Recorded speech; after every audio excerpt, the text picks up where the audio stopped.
Ceci, chers téléspectateurs, sera peut-être l'unique fois de votre vie où vous aurez l'occasion d'entendre une information non censurée. Ce que j'ai à vous dire est très important. J'ai dû tuer beaucoup de monde et je serai moi-même tué pour vous transmettre ce message. J'ai dû prendre la décision de faire passer votre intérêt avant ma propre vie. Je le fais d'abord pour vous. Pour que vous vous réveilliez et que vous changiez. Mais avant de vous dire ce que j'attends de vous, je vais vous donner les faits. Et ce sont vraiment les faits. La NSA enregistre tous les coups de fil, les emails, les textos sur la Terre, les gens comme Snowden ou Assange qui nous donnent les infos nécessaires pour protéger la démocratie sont traqués et persécutés par le gouvernement des États-Unis. Ce gouvernement a été fondé par les riches. Il aime maintenir le peuple dans le noir, dans l'ignorance, à un niveau intellectuel infantile. Il s'assure que le peuple est occupé à faire de l'argent pour survivre, qu'il s'occupe de sa famille, de sa maison, de son jardin, et ils veulent faire croire aux gens qu'ils sont libres, qu'ils ont le choix de faire ce qu'ils veulent. Mais ils ne peuvent pas. Les personnes qui vous représentent sont payées pour que vous restiez dans votre bêtise, dans votre petit monde bien fermé sur lui-même. Comment se fait-il qu'il n'y ait pas de législation sur les armes à feu alors qu'il y a un massacre tous les mois? Aux États-Unis, il y a 11 000 morts par arme à feu tous les ans. En Angleterre, seulement 300. Pourquoi? Parce qu'en Angleterre, ils n'ont pas d'armes. Les gens ne possèdent pas d'armes. Point à la ligne. Ce que j'ai fait par le passé et ce que je suis en train de faire n'est qu'une conséquence de l'absence de législation. On ne vérifie même pas les antécédents des clients pour savoir s'ils ont un passé criminel. Simplement parce que 50% des sénateurs sont payés par les marchands d'armes. Alors réveillez-vous. L'assurance maladie. Elle bénéficierait à 90% de la population américaine. Pour faire simple, tous les pays développés l'ont déjà. Et presque 50% des Américains sont contre. Parce que le lavage de cerveau médiatique fonctionne à merveille. La guerre en Irak était criminelle. Bush, Cheney et Rumsfeld ont menti aux Nations Unies et au reste du monde. Saddam n'avait pas d'armes de destruction massive et n'avait rien à voir avec Al-Qaïda. Nous savons que nos amis saoudiens ont financé les attaques du 11 septembre. Mais à cause de leur pétrole, nous ne faisons rien contre eux. À la place, nous avons envoyé nos soldats se faire tuer dans des pays qui n'ont rien à voir avec le terrorisme intérieur. Pourquoi Obama n'a pas fait juger le gouvernement Bush? Bush a coûté des centaines de milliards aux contribuables et a commis des crimes de guerre. Pourquoi Obama n'a-t-il entrepris aucune action en justice? Parce qu'ils sont tous les deux membres du même club. Il y a eu plus d'immigrés renvoyés sous son gouvernement que sous n'importe quelle autre présidence. Pourquoi n'a-t-il pas fermé Guantanamo, où des prisonniers sont enfermés sans avoir eu droit à aucun procès, sans aucune preuve depuis maintenant 13 ans? Il n'a pas mis son veto à l'approvisionnement des détenus dans le National Defense Authorization Act, ce qui en clair permet la détention infinie et sans procès, américains y compris. Nous avons une crise constitutionnelle aux États-Unis. Nous avons un État voyou, un État qui viole toutes les lois internationales, qui viole la Magna Carta, charte qui définit depuis 800 ans ce que nous appelons justice. Obama devrait être jugé pour ça et il devrait aller en prison. Les prisons, justement. Aux États-Unis, nous sommes 5% de la population mondiale et nous avons 25% de la population carcérale mondiale. Les gens vont en prison pour 10 grammes de cocaïne.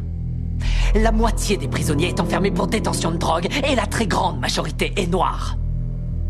Pourquoi cette situation absurde reste inchangée? Je vais vous le dire. Parce que Washington reçoit de l'argent du lobby des prisons pour que ça bouge pas. Pourquoi les pop stars, les célébrités, les courtiers, tous les gens pleins de fric qui se gavent de coke et d'exta à longueur de journée vont jamais en prison? Parce que quand vous êtes plein aux as, vous êtes au-dessus des lois.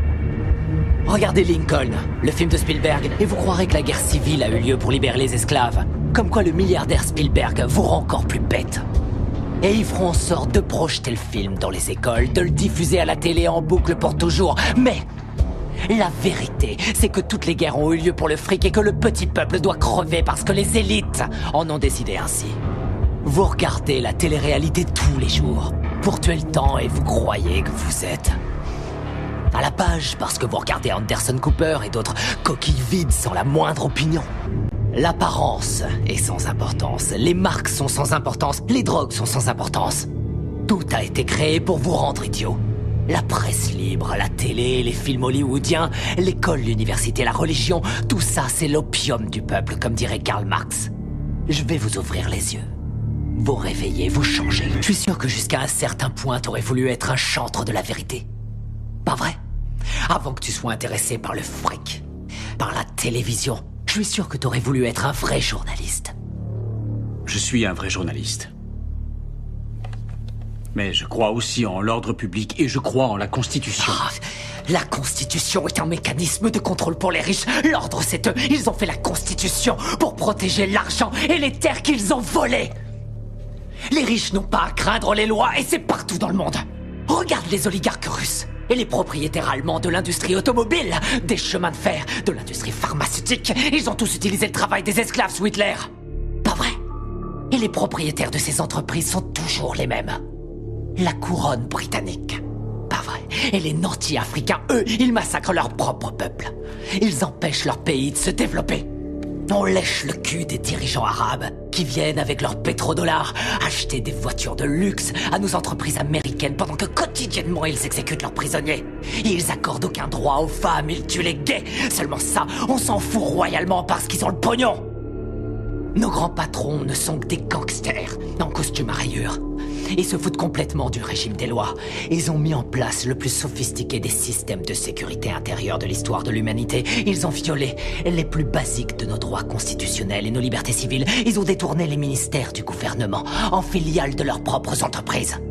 Ils se sont emparés du système de contrôle de l'information pour saturer les ondes de mensonges dont tu es un bon contributeur, Chip. Tu n'es pas différent des autres journalistes. Tous les présentateurs de journaux sont dans la poche de quelqu'un. J'ai pas raison? C'est quoi le programme ici? Vous voyez que tuer des innocents est une solution. Je crois, oui. Franchement, est-ce que c'est pas la solution que l'Amérique utilise aux quatre coins du monde? Avec leurs drones. Qu'est-ce qu'ils envoient, les drones? Des bombes ou des bonbons pour les petits-enfants? On tue 50 gamins, Chip, pour avoir un terroriste. On paye pas le tiers-monde, peut-être? On les laisse crever de faim, et crever tout court pour maintenir notre niveau de vie. La situation est grave. Les discours pacifiques ne suffisent pas, on connaît les crimes, le réchauffement climatique est une réalité. On sait que les lobbyistes ont acheté Washington, on a vu l'effondrement de la bulle financière, mais on continue à imprimer de la monnaie. Pour retarder l'inéluctable, dans 50 ans ou même avant, tout sera terminé.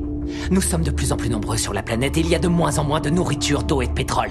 Dans une centaine d'années, il n'y aura plus de terre du tout. Avec des mots, on changera rien, c'est trop tard. La seule façon dont je peux intervenir sur ces vies, c'est en les prenant.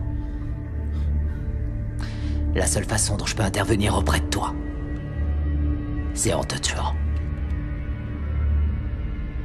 N'y a-t-il pas une meilleure solution? Par exemple, fonder un parti. Enfin, convaincre.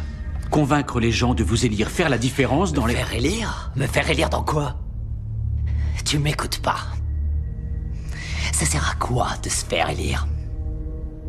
Arrête de dire des conneries. Chip, c'est quoi la politique? Que tu sois démocrate ou que tu sois républicain, ça change strictement rien. Tous les gouverneurs, qu'ils soient républicains ou démocrates, ont été achetés. On peut toujours voter et élire quelqu'un. Ça change rien. Ce sont les lobbyistes qui ont le pouvoir. Toutes les histoires ont deux versions différentes, chacun a son opinion. C'est ce qui donne à la démocratie tout son intérêt. Le fait que nous puissions tous exprimer notre opinion. Ouais. Aussi longtemps que l'expression de ces opinions ne change rien. Julian Assange, Hammond, Snowden, ce sont les prophètes de notre époque, les voix qui crient dans le silence du désert. Et ce sont ceux-là que l'État s'acharne à martyriser. Notre démocratie est morte. On nous interdit de dire ce que nous pensons. À elle seule, cette interview devrait suffire à m'envoyer en prison sans jugement. Pour toujours, on va m'envoyer à Guantanamo. Ça sert plus à rien de s'exprimer. Et vous ne pensez pas pouvoir changer cet état de fait? Je peux pas. Je crois que c'est le seul moyen de faire avancer les choses. Ce que j'attends de vous, c'est que vous changiez le monde. Et ça se fera pas tout seul, ça se fera pas pacifiquement. Nous allons devoir tuer les riches. Sortez de chez vous. Prenez vos armes, allez faire sauter Washington, partez à la chasse aux milliardaires, aux patrons de banques, aux ordures, aux PDG, aux menteurs, aux gouverneurs, aux lobbyistes, aux sénateurs. Tout ça, c'est du pareil au même, il faut les pendre! Au premier arbre que vous trouverez, nous devons faire le ménage, tout rendre propre. Nous devons repartir du début. Il nous faut une nouvelle chance. Mais je peux pas le faire seul. J'ai besoin de votre aide. J'ai besoin de vous maintenant. je vous remercie par avance pour votre aide.